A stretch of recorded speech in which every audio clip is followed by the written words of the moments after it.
Labdien vēl vienreiz, kas šobrīd ir ļoti aktuāli. Tieši smagslimi cilvēki, vēžslimnieki. Lūdzu, laicīgi iet pie ārsta. Tikko jums kāda čūliņa, vai jūs jūtaties stipri savādāk nekā agrāk, ejiet lūdzu pie ārsta. Ja nevarat sagaidīt to rindu, brauciet uz Rīgu, Rīdznieki ejiet uz ārstu lūdzu. Nevelciet garumā laiku, tas ir ārkārtīgi svarīgi. Bet profilaktiski lūdzu tieciet vaļā no aizmējonojuma un no dusmām. Dusmas un aizvainojums veicina vēža un vairošanos. Tad mācīties tikt ar sevi galā. Nav tāds vārds salikums beigti nervi. Ir, kā es saku, izlaisti nervi, ja? Un izlaists, tas tā kā izlaists bērns. Vai mēs pieauguši cilvēki drīkstam dzīvot kā izlaisti bērni? Mēs neprotam uzvesties. Mēs neprotam būt pieklājīgi. Mēs necienam viens otru. Un arī tas ir slimību cēlonis. Tā, kā tagad dzīvo pasaule.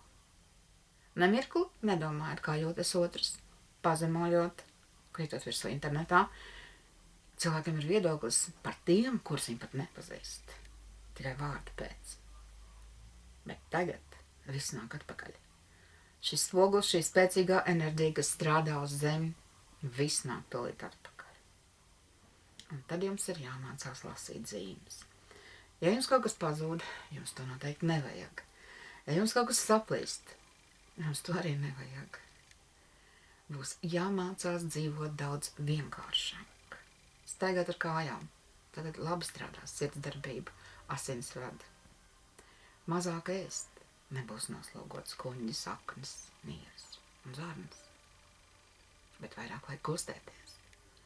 Un meklējiet, ar ko nodarboties. Neļaujiet savu laiku nosist velti.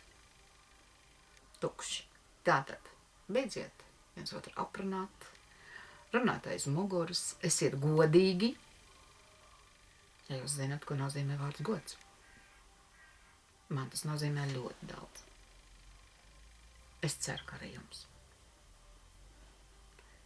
Gods saistās arī ar pašapziņu. Un kā? Ko mēs vēlamies? Tas jau pie mums arī nokļūst. Tad, ja jūs vēlaties redzēt visu tikai slikti, jūs tikai melnā krāsā arī redzēsiet, jo tas ir tā melnā krāsa. Tad iet runa par jaunām sievietēm, un ne tik jaunām sievietēm, un par sievietēm vispār. Nav jāpārguļ par vīrieti veselības dēļ. Taisn otrādi. Mēs tā piesārņojam sevi. Un varbūt sievietēm ir jāsāk vairāk sevi cienīt un cieņu pieprasīt arī no vīriešiem.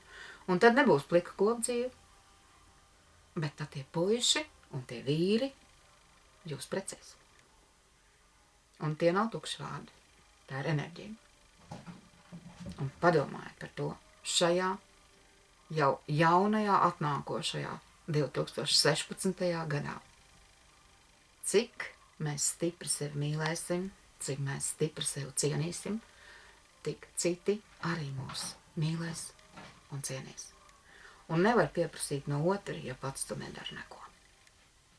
Un arī ar bērniem nevajag runāt, it kā viņi būtu maziņi un neko nesaprast. Arī bērni ir jāciena. Lai nebūtu tā kā šodien, ka pie manis nokļūst tik daudz cilvēku ar smagām slimībām, un cēlonis ir bērnībā. Jo ne jau slikts tēvs ir tas, kas dēlu nopera. Slikts tēvs ir tas, kas emocionāli terorizē savu ģimeni. Tie ir tie, kam nekas nav labs. Tie ir tie, kas neprot priecāties. Bet būtībā viņi nepatīk paši sev. Jā, man ir tie 6 kaķi, un viņiem patīk te uzturēties.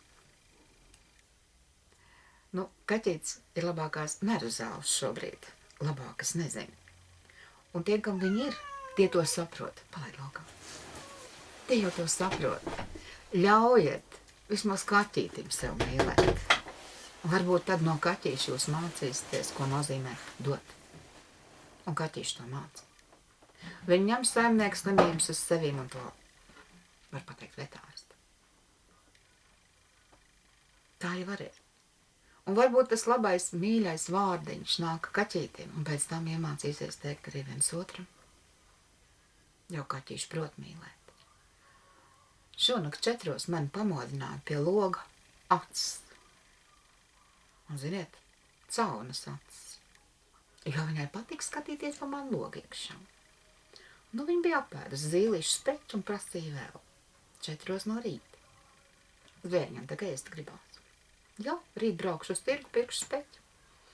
Un lai tiek tām caunām. Arī šādā veidā mēs dodam, rūpējoties par mūsu mazajiem brāļiem, kas nebūtu nav nemaz tik maziņi, un arī viņiem ir dvēseli, un arī viņi prot mīlēt, un viņi prot arī domāt, ja viņi paļaujas uz saviem instinktiem. Es jums novēlu iemācīties paļauties uz saviem instinktiem.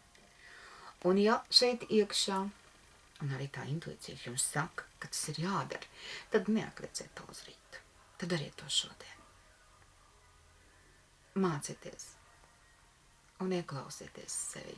Tas ir ļoti, ļoti svarīgi. Uz drīz redzēšanos.